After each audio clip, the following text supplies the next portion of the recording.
Bonjour et bienvenue sur la Trading Touch. Il s'agit du titre Alcatel-Lucent là en données journalières.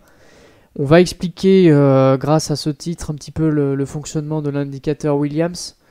C'est un indicateur assez proche du RSI et même du stochastique qui a été créé par Larry Williams, un gourou de l'analyse technique. Et donc qui fonctionne avec une zone de surachat, donc zone de surachat située entre 20 et 0, et une zone de survente située entre moins 100 et moins 80. Les signaux sont donnés par la sortie de cet indicateur de ces zones de survente et de surachat respectives, à savoir un signal baissier lorsque l'indicateur quitte sa zone de surachat. Vous pouvez voir qu'ici on a du rouge, ce qui signifie que l'indicateur est en zone de surachat et qu'un retournement à la baisse est à envisager.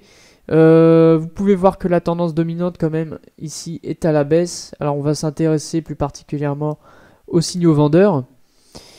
On va essayer de statistiquement être plus dans le coup en suivant la tendance principale, la tendance primaire. Tendance primaire, je vous invite à regarder la vidéo sur la théorie de Dow et les vagues d'Elliott. Toujours est-il qu'ici, on quitte notre zone de surachat, vous voyez, et qu'on pouvait se positionner sur ce chandelier là, voilà, à la vente, et même commencer à chaque fois qu'on en sortait un petit peu à alourdir la position, à condition évidemment de ne pas moyenner à la baisse, hein, bien sûr.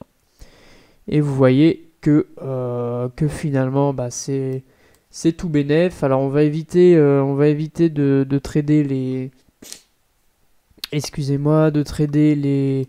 les sorties de survente, puisqu'on va toujours essayer d'être dans la tendance primaire.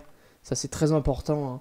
C'est valable pour cet indicateur comme c'est valable pour tous les autres, que ce soit le RSI, le stochastique ou bien d'autres. Donc voilà un petit peu comment utiliser cet indicateur. La différence avec le RSI, c'est que les moins 50, ça ne représente pas vraiment une zone de neutralité sur cet indicateur. Vous voyez que lorsque l'indicateur bouge, il va de moins 100 à 0 quasiment d'une seule traite. Donc ce serait un petit peu dangereux de vouloir, même si bon, des fois ça pourrait me faire mentir. Regardez ici là, moins 49, moins 48,8, on tape dessus.